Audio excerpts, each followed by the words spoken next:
What's going on, guys? I'm going to talk to you today about how the president of South Africa, Cyril Ramaphosa, does not know how to fix South Africa's energy crisis. And he recently addressed the nation of South Africa to talk about the rolling blackouts that the company Eskom is basically causing. And it's not really the current CEO of Eskom's fault. What's happening is that for many years they had been pushing the power grids too much, and because they didn't have qualified engineers, and the power grids were not being properly repaired. So now they're having to do all these load shedding and rolling blackouts to fix the power grids.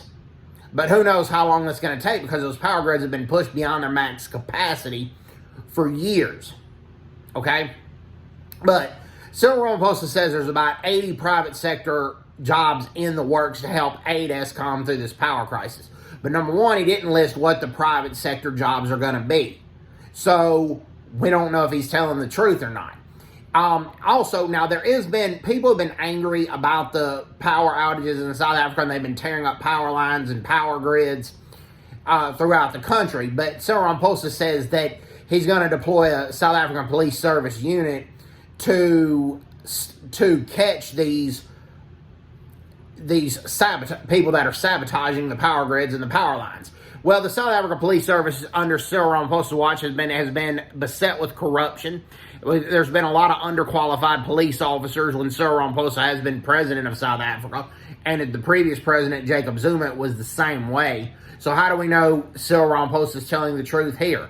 He also says he says Eskom is going to be the sole and the main provider still of energy in South Africa. So he's really not going to allow a lot of private companies to come in and compete with Eskom to see who's the better power distributor, which is really the only way to fix the crisis.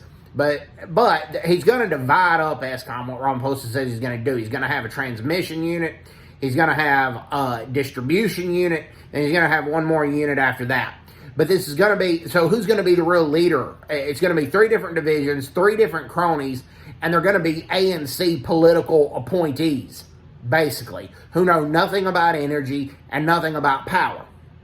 Now, he says the African nations who are neighbors to South Africa, Zambia and Botswana, that they have extra power to share, but Botswana does not have that much extra power to share because China gave them a crappy turbine which didn't produce the amount of electrical energy that we thought, or the amount of electrical power.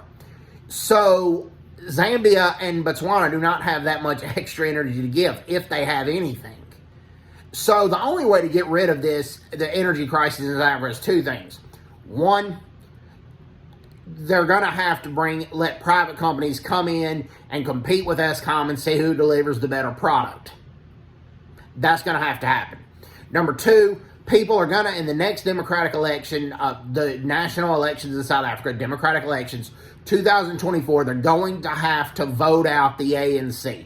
The ANC has not managed Eskom properly ever since they've gotten it, and they're going to have to be voted out. And the ANC and the EFF cannot enter a coalition together. Right now, they're at each other's throats, but who knows what's going to happen years from now. But the ANC and the EFF cannot go into coalition together.